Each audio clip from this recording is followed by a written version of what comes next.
Hello and welcome to Beyond the Hustle. I'm Alice, a certified NLP mindset and women's health coach, and I'm so beyond excited you're here.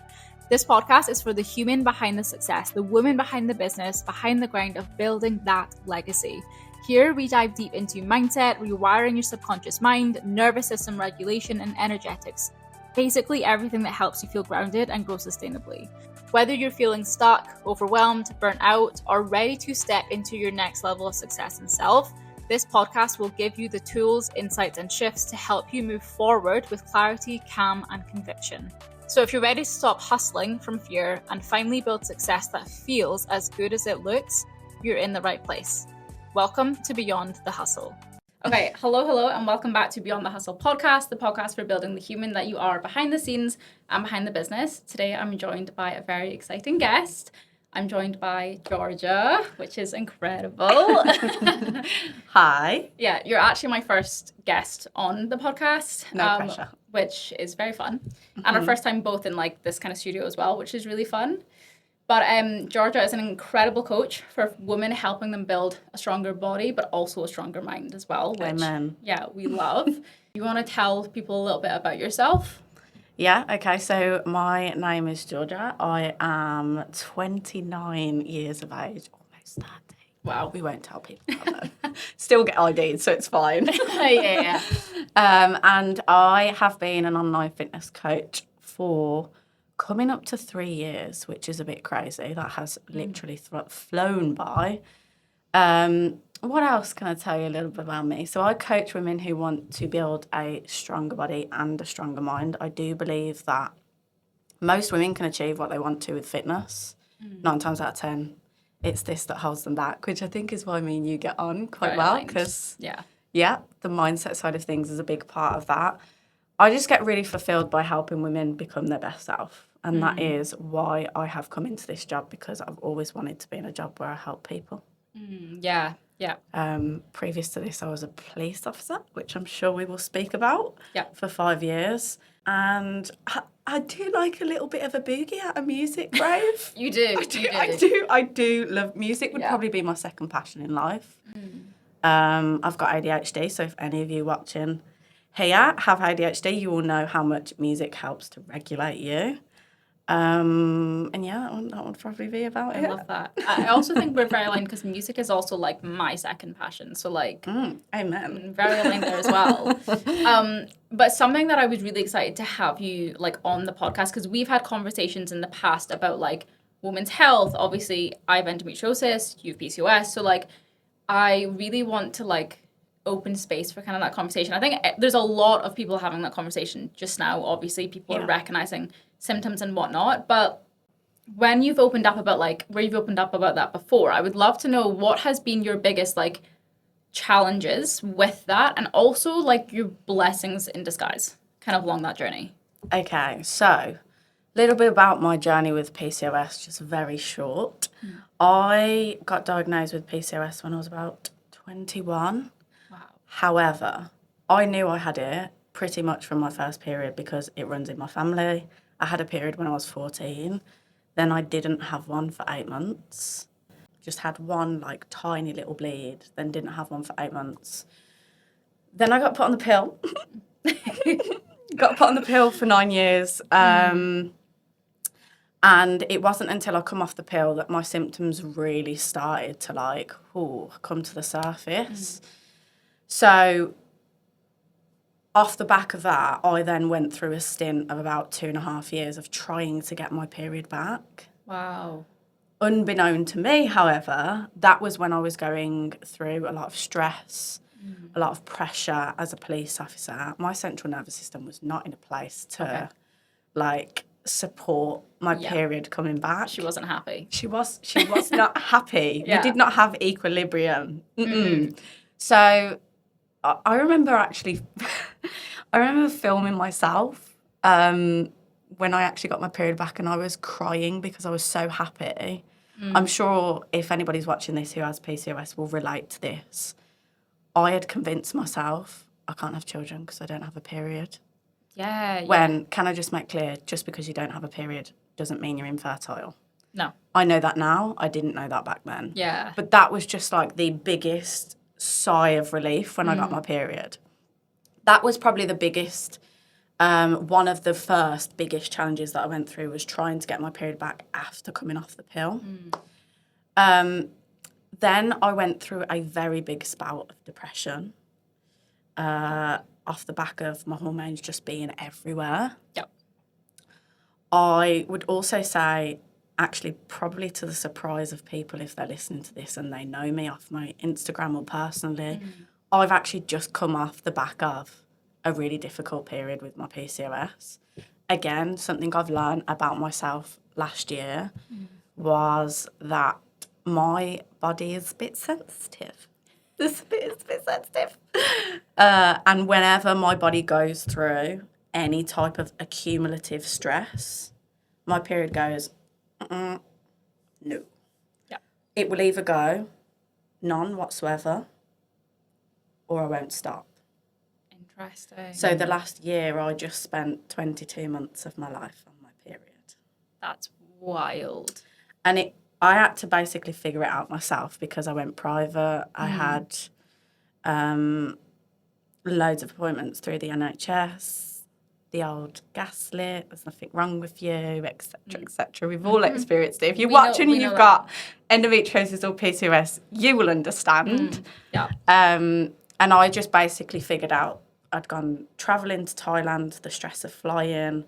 I had then gone to like a fitness retreat, the stress that put my body under, like I literally couldn't walk on the third day. It was that intense. I also went to a music festival straight after. I, being open and honest, took mushrooms when I was in Thailand. As you should. It put me into a depressive state. It was not. Oh, right, okay. It was not. It was too much stress on my central nervous system. And then I went through a period where I was on my period for a very long time. Off the back of that, this is the kind of stuff that people don't talk about. Like, I didn't have sex, I'm sure he won't mind me saying, with my partner for like 8 months. Couldn't. Too painful. Yeah. Like, had no libido whatsoever. My hair was really thin. Yeah. Honestly, all the like brain fog. I felt it like I only had the energy to run my business and that was it. That's like insane. I found it difficult to upkeep friendships and like talk to family because I just didn't have the mental capacity. We could go on and on and on. Do you think like that's where I think like with what you've kind of said there as well, I think like a lot of people assume PCOS is literally just irregular periods, acne, weight gain, like excessive hair growth. Like I think, and even with endometriosis, I know they have like the symptoms to expect, and then they have the symptoms that no one fucking talks about. Yeah. I would love to know, like, first, if someone is listening and they, you know, are potentially have PCOS, what are some of the more like invisible kind of symptoms that aren't spoken about or that like people don't recognize as PCOS? Okay, so one of the very ironic symptoms of PCOS, because of the symptoms that you get from PCOS can make you struggle with your sleep. But one of the symptoms of PCOS is insomnia. So it's like this vicious cycle. Yeah. The other symptoms that you get will affect your sleep, but you can also get insomnia. Oh my God, that's literally a double-edged sword. You can't win. You know what I mean? You cannot win. We drew the short straw by being born female in the first place. Yeah. The second one would probably be like absolute brain fog, just ultimate chronic fatigue, which then brings your capacity right to the floor. Your mental clarity is just nowhere to be seen. It's left the chat. Yeah, she's gone. Again, it's a vicious cycle. You're super, super tired. You're suffering with chronic fatigue. Yeah. Which then means you can get really intense sugar cravings, and then it impacts your mental health because of these sugar cravings. Maybe you're eating too much. Yeah. And then you've got bad mental health, which then adds more stress. Yeah. And then more stress. And there's loads of different things that people wouldn't think about that would impact you as a result of your PCOS. Hair loss. Yeah. Like, I used to think that it was normal that when I'd go in the shower and, like, I'd be able to do that and get, like, a big plunk of hair and put it on the side of my shower because I'd be worried that I would be clogging my shower all the time. And it wasn't until I went on holiday with my friends to Ibiza one year, I was like, oh, my God, your hair really doesn't fall out. Yeah, that's normal, Georgia. You're like, I was like, oh, it's not normal for this much hair to fall out. Yeah. Okay, then. What would you say has been like some of the like best things that you've maybe done then for your PCOS? Oh, this is a good question. Okay, one of the biggest things that is overlooked when it comes to PCOS, honestly, really basic, lift the damn weights. Lift the weights. It really, really helps with insulin resistance, which is a big thing that pretty much 90% of women who have got PCOS have. In layman's terms, your body just doesn't use insulin normally, which then has an impact on what you crave with food. But having more muscle can improve how your body utilizes insulin. So it massively, massively helps. What else would I say that I have done that have really helped? Honestly, supplementation. Like I would, on an ordinary basis with a normal client, say supplementation is like the cherry on the cake. Yeah. Don't worry about supplementation if you haven't done the basics. However, with PCOS, things like inositol, berberine, I'm sure you know all of these, are really, really helpful, again, for managing the insulin resistance. Yeah. Honestly, basic things like learning how to manage your stress, that was a big thing for me because growing up I had a chronic belief of not being good enough, fear of failing, etc., etc. All the normal things that most people experience, and that put a lot of mental pressure on me, and I was always so stressed. Yeah. Learning how to manage my stress was a big game changer. Yeah, because I can imagine as well if you're, if you've got like insomnia, or if you're struggling to sleep, or you've got that like brain fog, like if you are stressed, like I can imagine that's she's going to be heightened, like that's going to be stressed tenfold. Yeah, head in the clouds. Yeah, 100%. I also would love to know like where you were kind of talking about like even, like low libido and like that with your partner as well, like because I think a lot of my clients and a lot of people that I speak to with women's health like problems, I think there's like this fear around what is my partner going to think? What's my partner going to say? I would love to know kind of how you navigated like that with your partner, if you don't mind. Okay, 2 words. Being open. Communicate. Period. Communicate. And I also think it's very, very telling how your partner reacts. Yeah. This isn't me telling you that if your partner doesn't react in the right way, that for them. just get rid. But I do think it is so, so important when you're in a relationship to be open with your partner and to not make a subject more taboo than what it already is. Because women's health is not something that is taught enough in schools growing up, like our parents knowing what they did. I mean, my mum didn't know a lot at all. I know my mum has PCOS and she's convinced that she doesn't. I'm like, where did it come from then, Mum? Yeah. Why did you struggle to get pregnant? Yeah, Yeah. So what we get taught, we don't need to facilitate the little information, what is already out there. Just be open. I sat down and had a conversation with my partner and I was completely frank with him, and it's a really, really difficult conversation to have when you are saying to somebody, it's not that I'm not attracted to you. I'm just not in the place right now to have sex. Yeah. I don't have the mental capacity. I don't have the desire.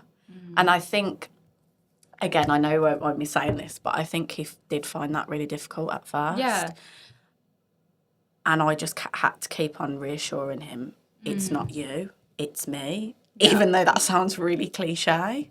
But, like, it's so true. And I think as well, it's like that, I think, like, a lot of people would assume that, like, oh, you would just, like, try and move through that. And I think it's, like, being open and just, like, the only thing you can do in that scenario is offer that reassurance. Yeah. Do you know what I mean? But I think, like, it is, and then also on their side for them to be open about how they're feeling and, like, how that's making them feel. And then you guys figuring your way through it. Yeah. You know, rather than it just being, like, placed on you. Yeah, and I think one big piece of advice I would probably have as well is educate yourself, because for a long time I made it mean something about me. Like, I'd be like, what's wrong with me? Why do I not have the desire? Or to the extreme of, is this the person for me? Yeah. Even though in the back of my head I would be like, Yes. this is the person for me. Like, I know it is.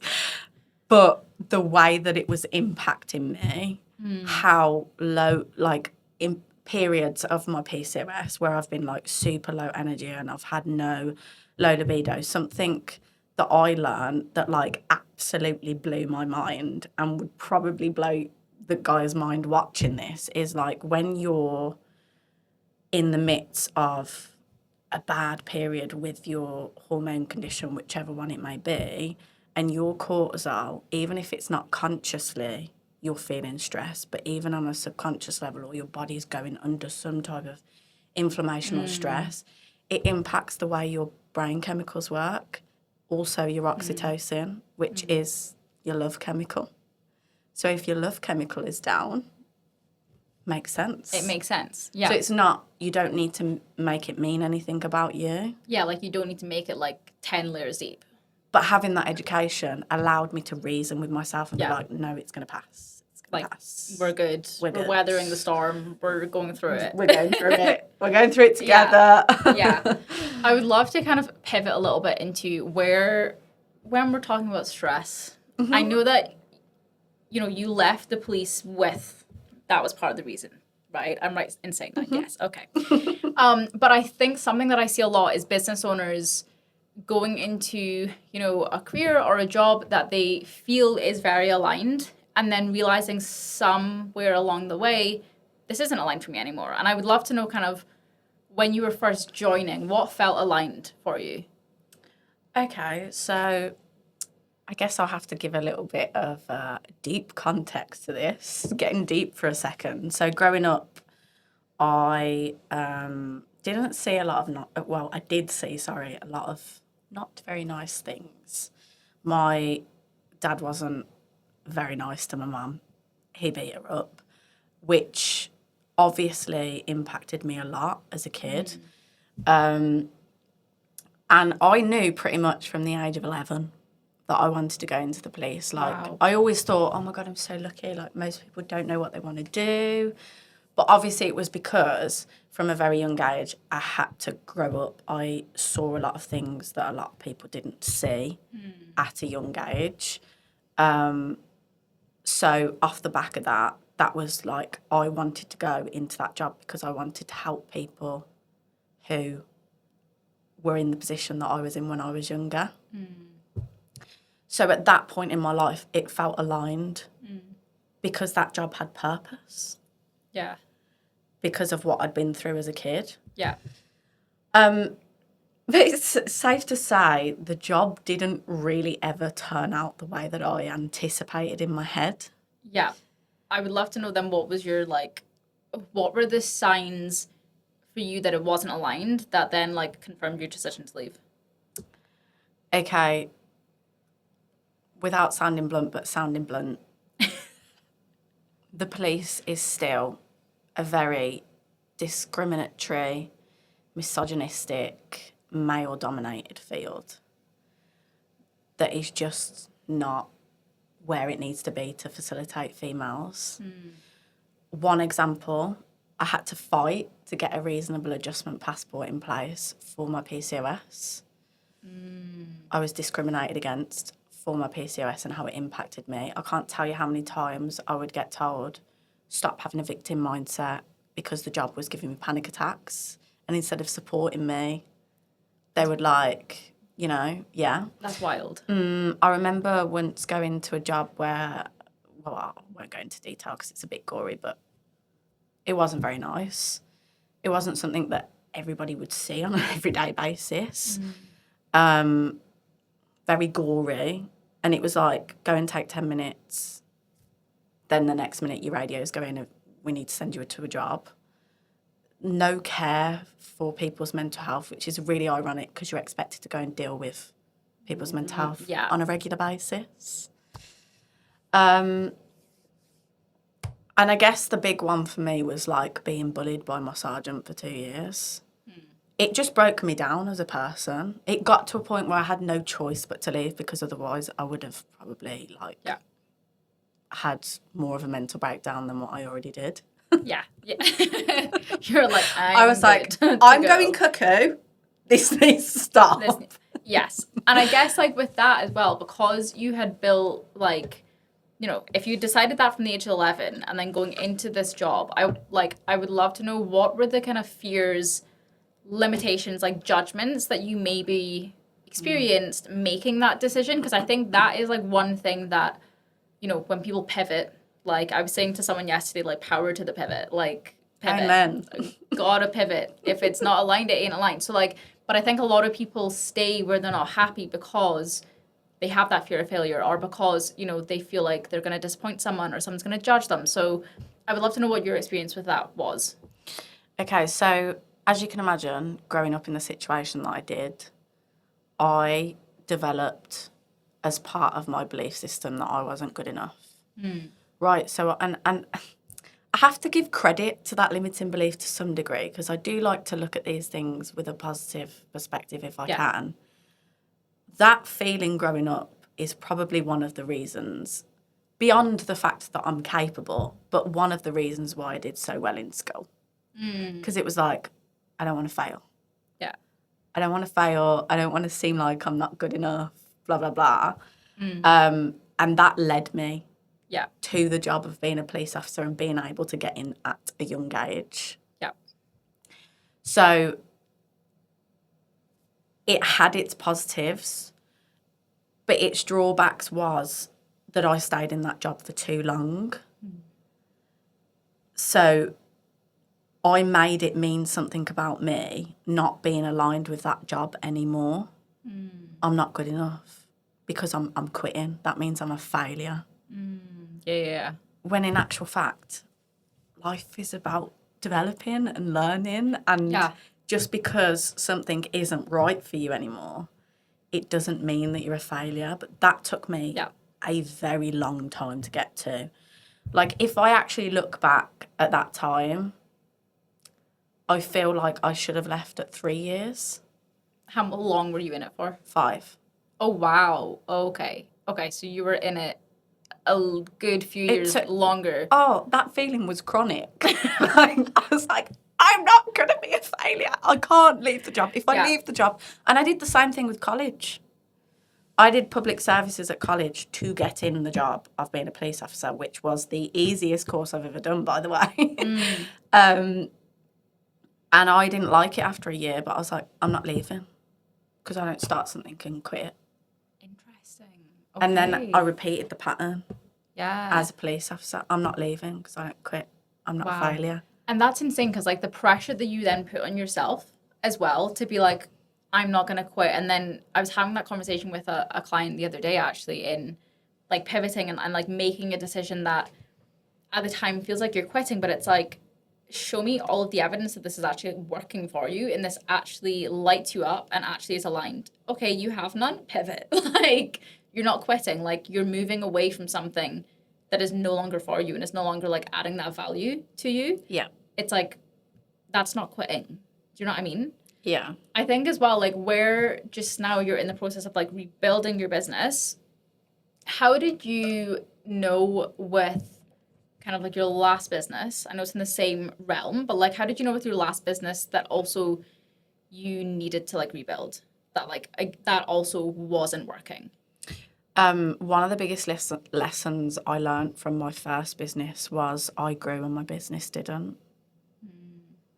My business had gotten to a point where it was like, there's no wonder why people are not coming to me the same way that they did at the start. Because I didn't feel fulfilled by it anymore. Yeah. I didn't feel passionate about it anymore. And it wasn't that I didn't enjoy coaching women. For context, my first business was a fitness coaching business, but I felt like it felt very immature. The branding, like I developed so much as a coach. the way I coached, the knowledge I had, it just didn't feel like it aligned with me anymore. And even that took me a long time to come to the conclusion of. But in my defence, this all happened whilst I was going through that bad period last year with my PCOS, and I was anemic, chronic fatigue, mental clarity on the floor, no libido. Yeah. At the same time, trying to like rebrand my business, and I tried with like giving it a different name, vamping up the branding. Yeah. But something didn't still sit right with me. It just wasn't working. And I felt like I needed to restart my coaching business with the flavour of life that I was in, if that makes sense. Like making sure that it was aligned with me. If you're listening to this podcast, having a realization that you're always burnt out in business, always struggling to hold it all, from the responsibility to the visibility to the schedule, always navigating the feeling of not having enough time for everything you want to do inside and outside of your success, then this is your sign. Because inside my one-to-one coaching, we don't just place a band-aid on the strategy and call it a day. We dive deep into the patterns, actions, beliefs, and fears that are currently driving your business and keeping you stuck in burnout, overwhelm, and panicking around your growth. This space is designed specifically for the women ready to build a version of success that truly lights them up, that allows them to surpass the 10K months, to hire the team, and to expand without constantly losing themselves inside of it. In every coaching journey, you will receive a personal in-depth audit, diving into your subconscious mind, your nervous system, and capacity blockers, as well as your structures and systems, so that we can understand the exact shifts we need to move through to create sustainable success. You will always get access to one-to-one subconscious strategy calls and support along the way, so that your fears will truly never run the show again. If this sounds like something you would be interested in, then you can find out more information in the show notes, or you're also welcome to message me personally on Instagram with any questions. Now let's get back to the podcast. And I went from 11,000 followers to like 200, and I couldn't be happier. But I think as well, I think that's where a lot of people put that number on such a pedestal. But I have known so many clients who have 15,000 followers, 30,000 followers, who are struggling behind the scenes to sign clients. And it's I think a lot of people are struggling to feel happy in showing up on that page anymore. And I'm like, well, yeah, because it's no longer aligned and it's no longer fulfilling you. And they hate it. And I'm like, well, then start again. It's fine. I would love to know as well with that, how, because where you were saying your business was growing, but you weren't, right? That's what Other way. Other way. Okay, so you were growing, but your business was growing. You're not growing. Oh my gosh. So I was growing, in terms of my development, but not in terms of clients or anything. Just the business itself was not growing. Just it felt like I did this. When you grow apart from someone. Yeah.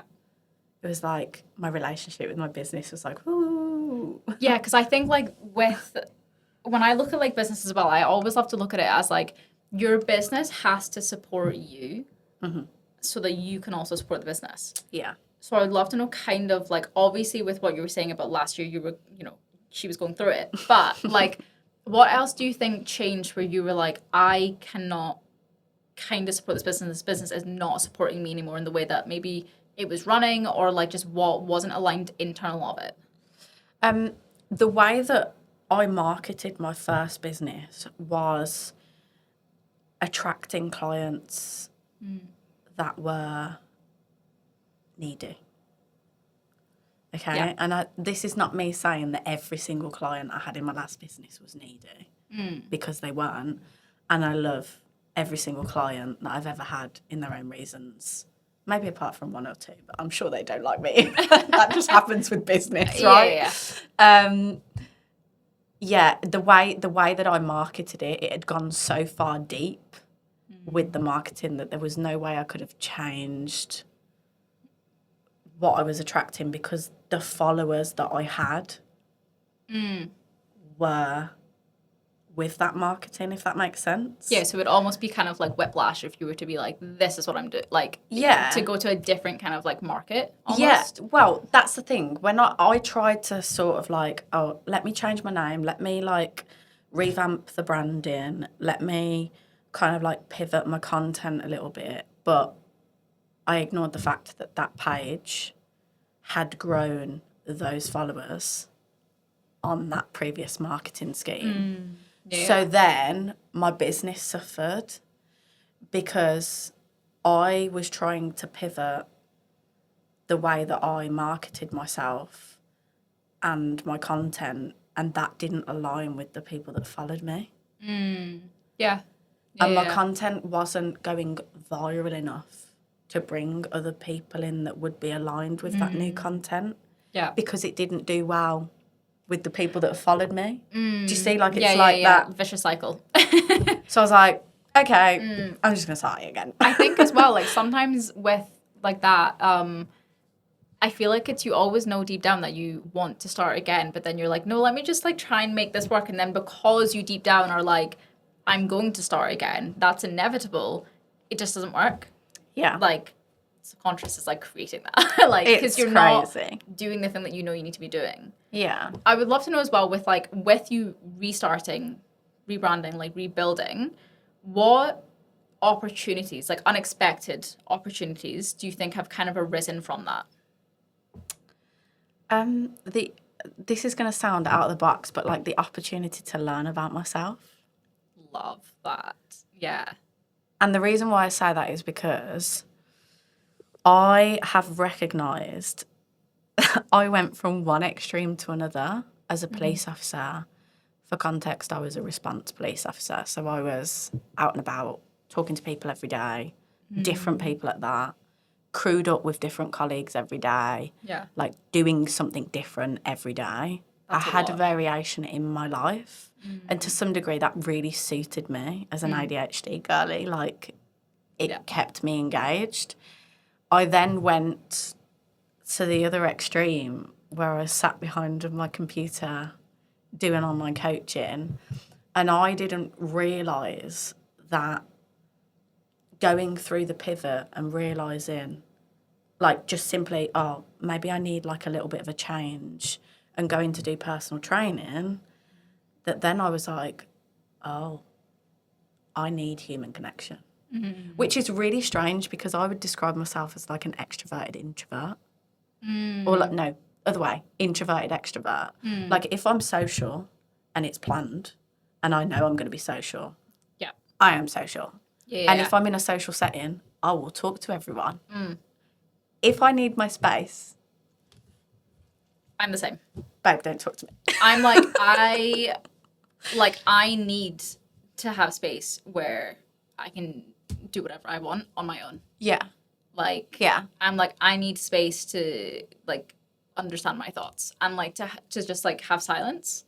That's so nice. Thank you. I will recharge in that. Thanks. Or, like, going for a walk and all you can hear is the birds. Yes. I was literally saying on another episode this morning how, like, I've been starting to listen to, like, ocean waves when I'm, like, reading. Love. Or instead of, because I'm so used to, like, listening to podcasts or, like, watching something as I'm, like, having breakfast or cooking, and I'm like, ocean waves, breathe, calm down, like, chill, like, 100%.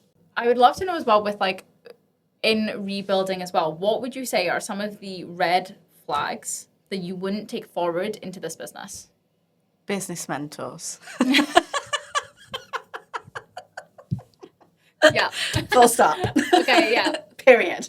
Do you know, I feel like what business mentors have done for me, although I am sure they are great people and I don't have anything negative to say about them as people, like, business mentorships just haven't worked for me. And I think the reason why they haven't worked for me is because I feel like they put me in a box and it tells you how to run your business even if it doesn't feel aligned to you. Yeah.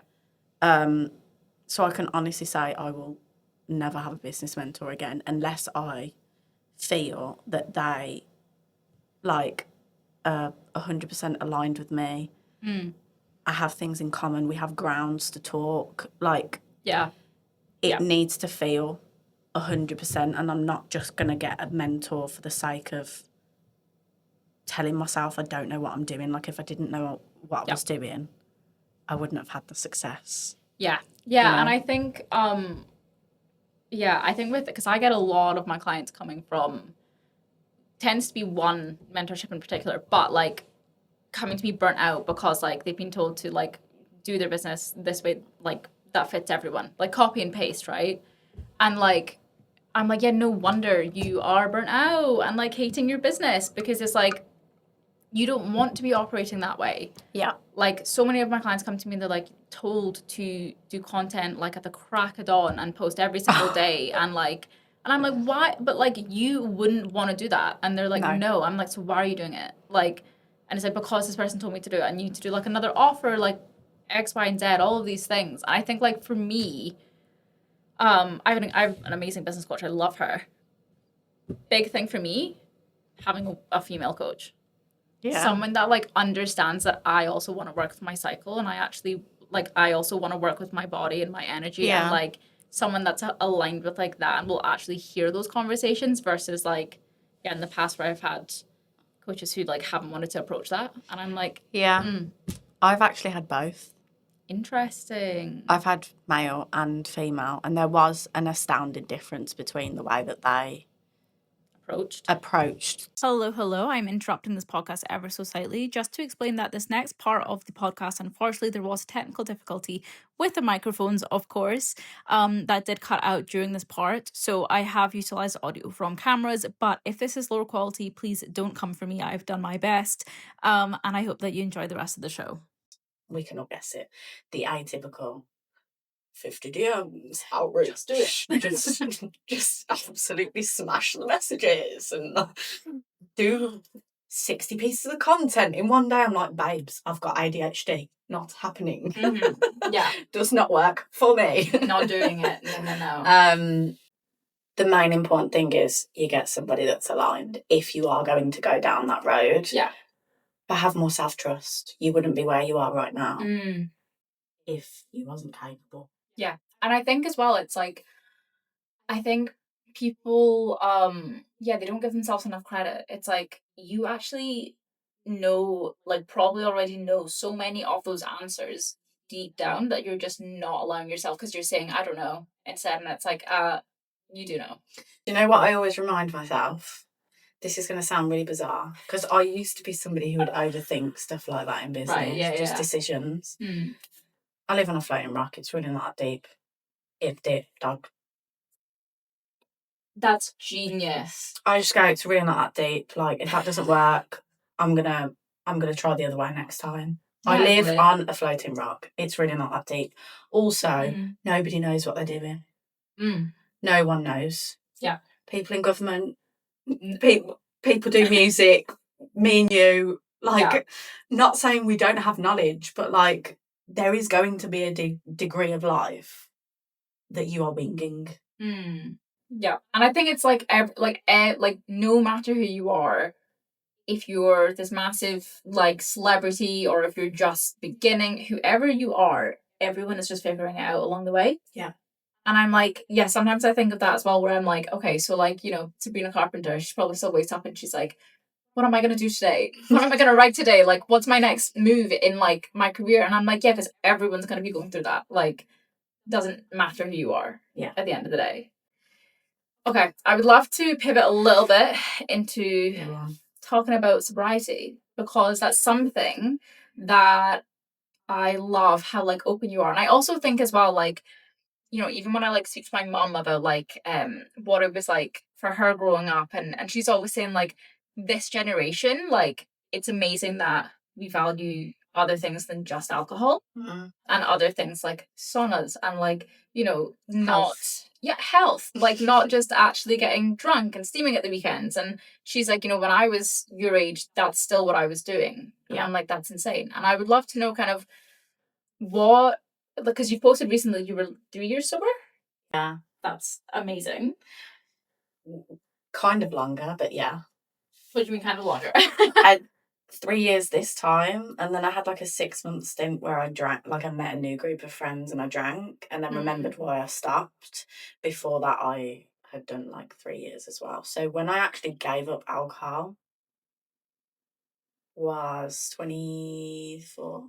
Wow. Because I feel like as well, like, people are still very, like, in your 20s, it's like, oh, you drink, you party, you're finding yourself and all those things. But what has that looked like for, you know, being sober in your 20s? Honestly, so the reason why I gave up alcohol was sober's probably the wrong word, but it's like what people use, isn't it? Because I was never addicted to alcohol. Yeah. But it became very clear from a very young age that I didn't like it. Now, on a subconscious level, I don't know if that's to do with my dad. I feel like it is, because every time my dad had alcohol, that's when he would do nasty things to my mum. So even from a very young age, I already was very aware of alcohol and the negative impact it can have on people. Some people can drink alcohol and be absolutely hilarious. Alcohol never affected me in that way. I was never violent. I was never, like, you know, nasty to people. Just made me even more flamboyant on a night out than what I already am. Some people still come up to me these days and go, yeah, love, what have you drank? I'm like, ADHD, babe. Yeah, nothing but good vibes. Yeah, from a very young age, it was very clear to me that I didn't like it. I didn't like the way it made me feel. I didn't like the fact that it made me unproductive the day after. I didn't like the taste of it. Like, it had to be alcohol that was rinsed with sugar so that it didn't taste like alcohol. And then, I don't know, I just remember sitting on my sofa one day after a weekend out, feeling really, can I swear? Go for it. Feeling really shit. And I literally asked myself, I vividly remember sitting on the sofa asking myself, why do I drink? Like, this does not feel good. What, Georgia, why do you drink? And the first answer that automatically came to my head was, everyone else does it. And literally in that moment, I said to myself, I'm not a sheep. I'm going to stop. And I sent my friends all a message and I was like, hey, like, just to let you know, not drinking anymore. I've decided I don't want to do it, blah, blah, blah. 2 friends decided not to be friends with me anymore because of the back of it. And I was like, good riddance. Yeah, 100%. Because if you don't support my decisions, see you later. Also, I'm no different when I'm sober. Yeah, that's so wild to me, because I think, like, that's a blessing in disguise. Like, but also, like, that is so wild to me. And it's like, okay, so because you're not drinking, because you're not, like, partaking in socializing in that way, doesn't make you any different as a person, you know?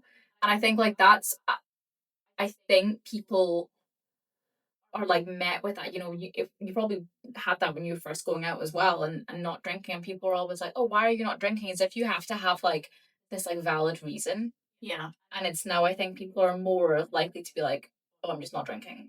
Yeah. Like, there doesn't have to be, like, an actual excuse. No, it's just not aligned with me. That's it. It's just not aligned with me. And I think as I've grown older, I have realised that I drank because I cared what people thought about me. I fell into that despite what I experienced growing up, because I wanted to be accepted, and that's what everybody else was doing. I wanted to be validated. Yeah. Because if I drank and I went out and I did what everybody else did, then I would be accepted. Except what you don't realise when you're younger is that those people are very unlikely to stay in your life. Yeah. If you then pivot and actually do what feels aligned with you. So why not just do what you want to do? You'll probably find yourself in rooms with people, in jobs, whatever context it may be, that is aligned with you. Yeah, like from a very young age. Yeah, you'll find, like, your tribe, like what people say, right? Yeah. What has been then, like, kind of the best thing to come out of that decision for you?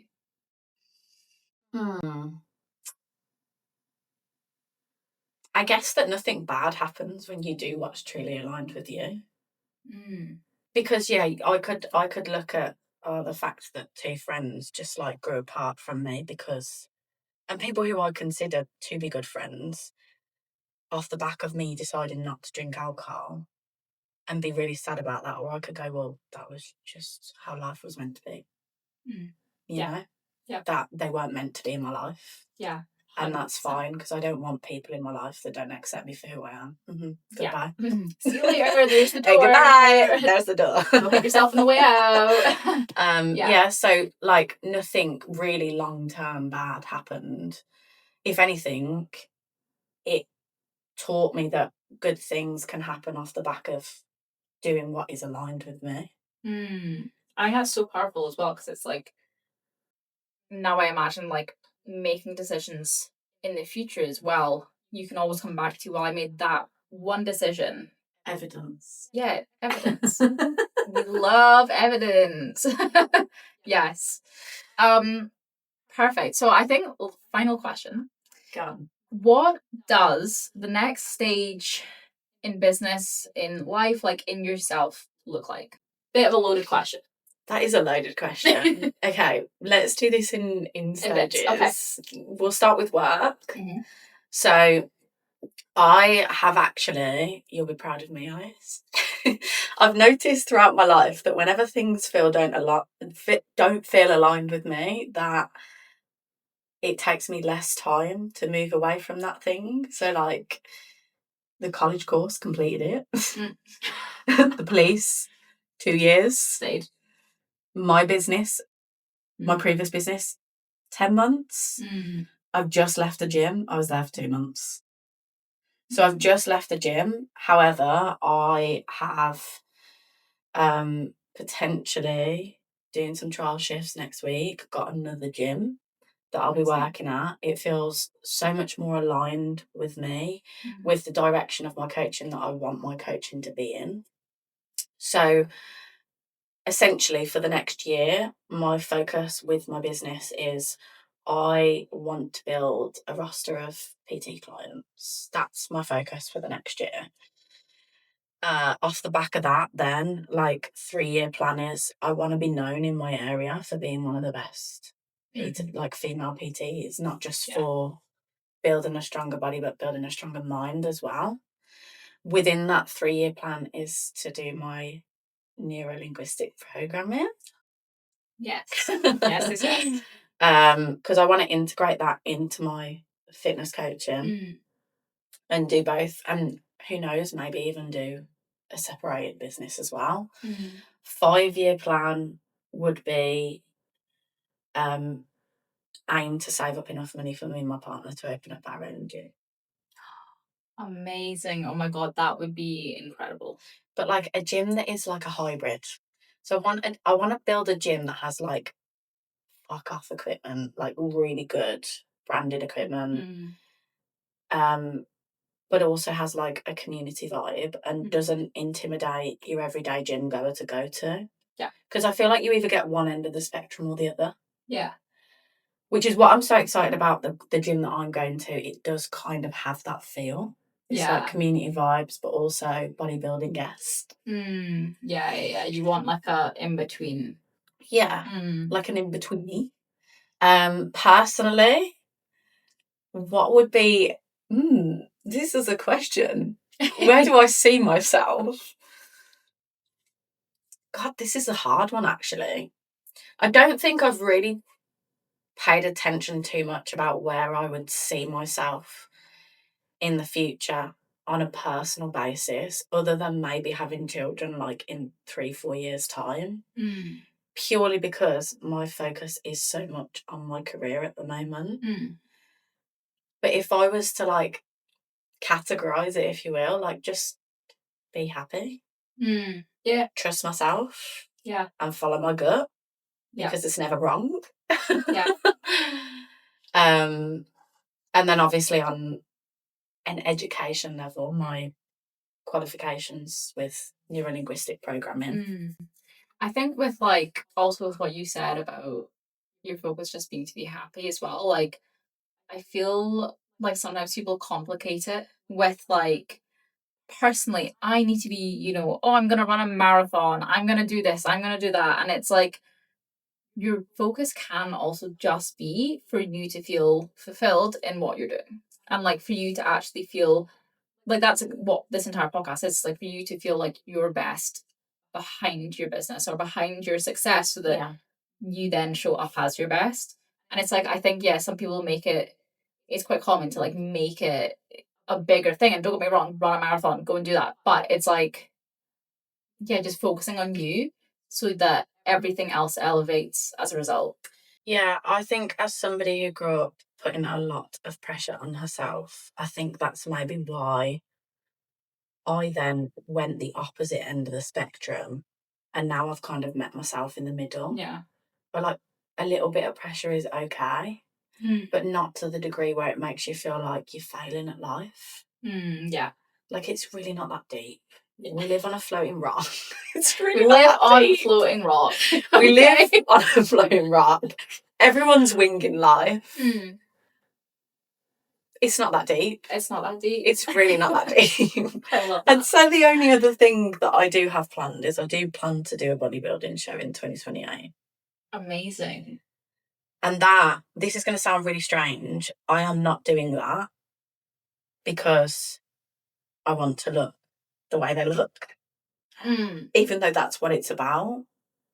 For me, the beginning of my fitness journey, my first physique, if you want to call it that, was built through the feeling of not being good enough. Then I had ankle surgery. It was all taken away from me. Yeah. My leg atrophied, like all my muscle went. And then I had to build myself back up again. Now I'm at a place where I appreciate myself.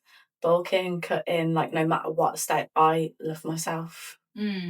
So for me, doing that is more the challenge of proving to myself that I can do hard things and how far I've come in my relationship with my body and my mind. I love that. Yeah, it's like mastering that discipline as well, right? I love that. And I can't lie, my partner has had an influence because he's a body. So you are who you surround yourself with. Yeah, that's hilarious. Well, thank you for coming on to talk on the podcast today. Do you want to let people know where they can find you? Yes, thank you for having me, by the way. You can find me on Instagram alone at the moment. It is path.to.her.coaching. On the dot. Path to her coaching. And yeah, if you're interested in coaching, holler me up. Link in my bio. Yeah, 100%.